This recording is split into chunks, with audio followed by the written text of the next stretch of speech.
يسألونك عن الأنفال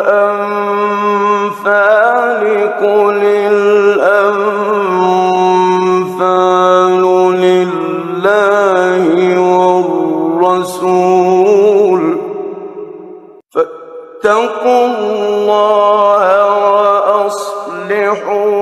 ذات بينكم وأطيعوا الله